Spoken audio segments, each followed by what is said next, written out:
It's the month of Udhiya. But here's a question. How did it all start? Who was the first person to perform the Udhiya? Let me tell you the story.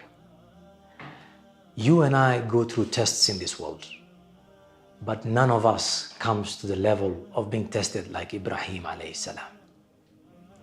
Ibrahim alayhi salam, as a young boy, his father was the sculptor making the idols, and people would worship these idols.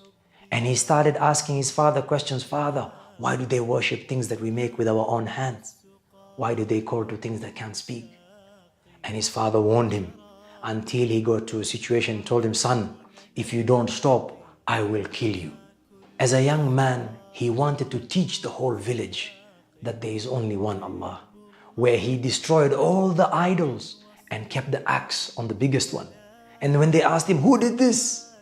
He said, ask the big one, he has the axe. But in defiance, they decided to throw him into the fire. What a test! Sitting there on the catapult, being ready to be thrown into the fire. But Ibrahim was steadfast.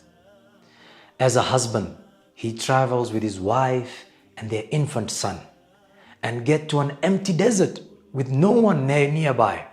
And Allah instructs him to leave his wife and his child in the middle of the desert.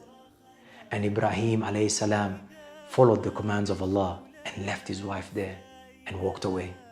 What a test. And now, one of his biggest tests, where Allah subhanahu wa ta'ala through a dream informs or instructs Ibrahim to slaughter his son Ismail. And Ibrahim alayhi salam comes to his son and says, oh my son, this is what I see in my dream.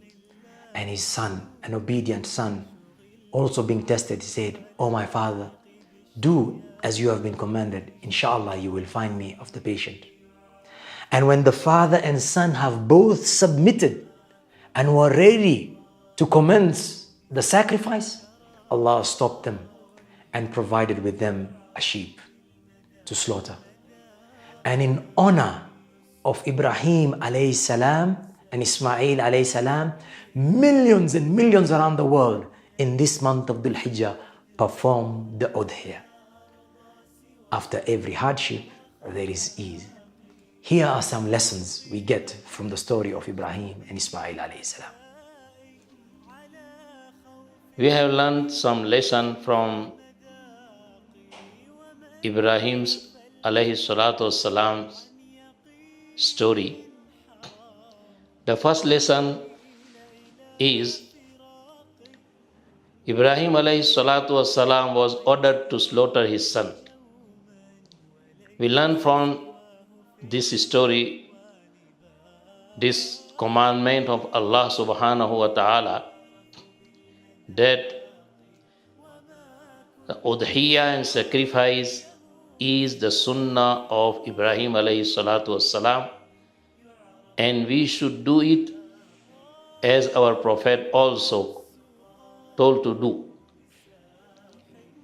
Even Quran says, فَصَلِّ لِرَبِّكَ وَانْحَرْ. Pray and sacrifice. Even we learn from this lesson that we have to sacrifice whatever we like and loved, not rejected one. Like Allah Ta'ala said in Quran, لَن تَنَالُوا الْبِرَّ حَتَّى تُنْفِقُوا مَا تُحِبُّونَ.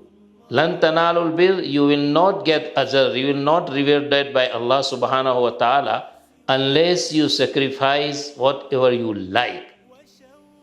You sacrifice in part of Allah whatever you like, not rejected one. Even there is another lesson that if we will sacrifice in part of Allah, if we will put our effort, if we will help, if we will assist our religion, then Allah subhanahu wa ta'ala is going to help us. In tansurullaha yansurkum. Ibrahim alayhi salatu wasalam sacrificed his son. It was very difficult, but he was ready to sacrifice. Allah Tabarak wa Ta'ala rewarded him by sheep. Likewise, if we will sacrifice for our religion, if we will help our religion, Allah Tabarak wa Ta'ala is going to help us inshallah in everything. May Allah subhanahu wa ta'ala please with us and give us tawfiq. ولا أرضى سوى التقوى خلا